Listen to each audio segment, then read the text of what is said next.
Heto nga pala yung ganap ko bago magbagong taon. Yes, maaga akong namalengke para sa aming ihahanda sa bagong taon. Yes, bumili ako ng bituka ng manok para iihawin namin mamaya. Yes, masarap na pangpulutan. So, nililinis ko ngayon yung bituka ng manok, guys. Siyempre, huhugasin ko yan ng bonggang-bongga.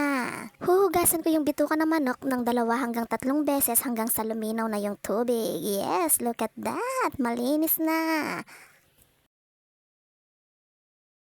So ngayon naman guys, sinangkapan ko naman yung aking liampo, pork liampo. Ihihawin ko rin yan. Yes!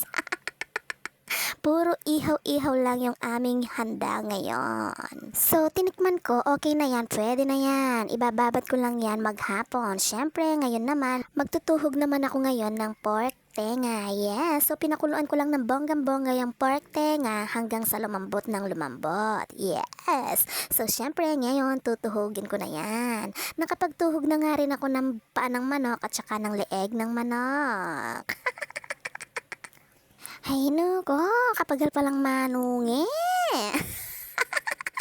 Siyempre, makaba-kabang pasensya. Yes.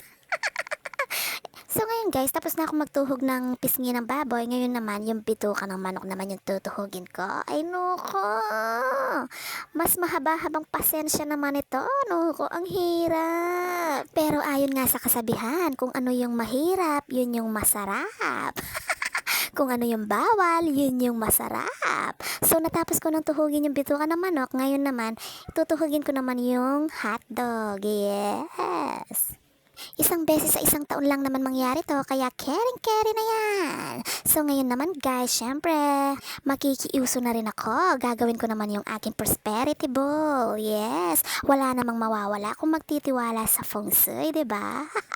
Sabayan natin ng sipag at tiyaga. Yes, wag lang umasa sa feng shui, sa mga laki-laki.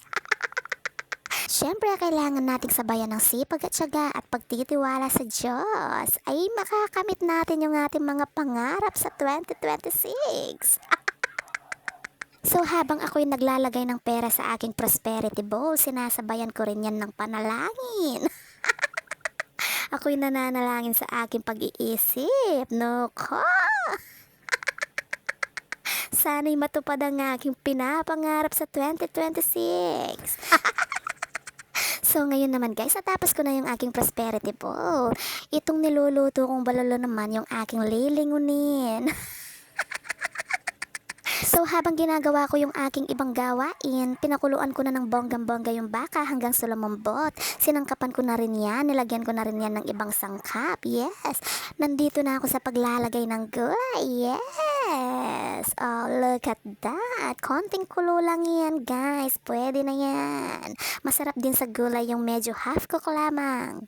At eto na nga yung pinakahihintay ko. Yes, nakapag-decorate na ako.